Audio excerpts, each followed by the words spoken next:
Straight ahead, new deal. Texas leaders agree how to cut your property taxes, how much homeowners and business owners can expect to save on their tax bills.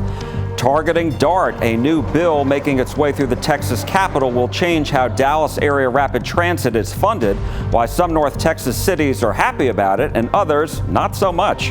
And days numbered, why a scandal at the Texas Lottery Commission could soon spell the end of the lottery in the Lone Star State. Good morning, I'm Jack Fink. Get your fix for Texas politics. Eye on Politics starts now.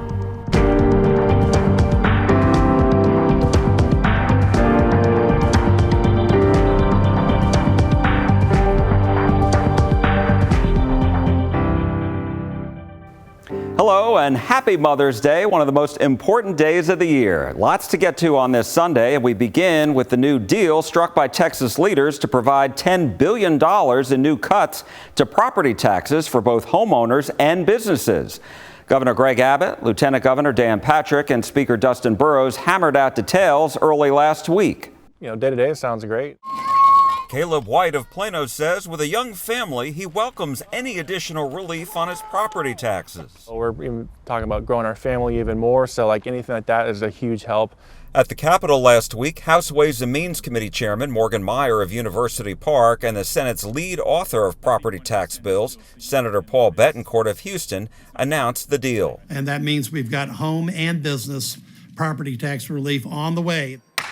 Under that deal, the House will approve the Senate's bill that raises the homestead exemption on school property taxes from $100,000 to $140,000 this year.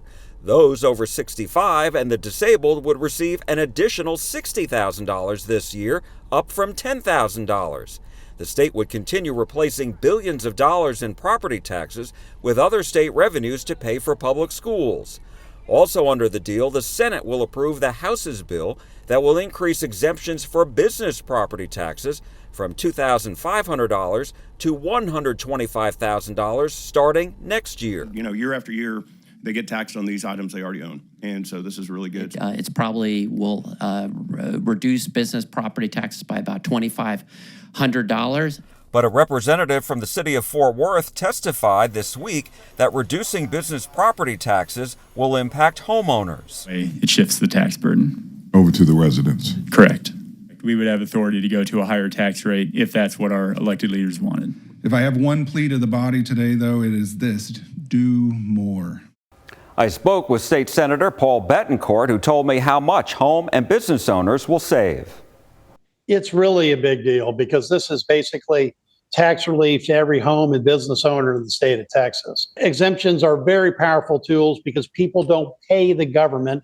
And in this case, the vast majority of this is independent school district money. They just won't pay it. So it's going to result in tremendous savings for all home and business owners for as long as they own their home or their business. It's going to save about almost $500 for the average home. For the over 65 and disabled, that gets popped up to a savings of $950.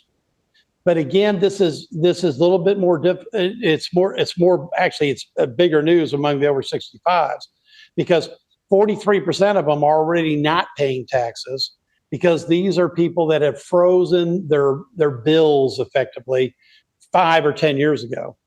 And we passed amendments that said if we raise the exemption for them or we lower the tax rate, they get to change what they bill. So we're guessing over 60% of over 65 disabled will pay zero, and you've got the right number, zero ISC property taxes if this is approved by voters in November. What is the total amount of new savings during this, next 2-year budget?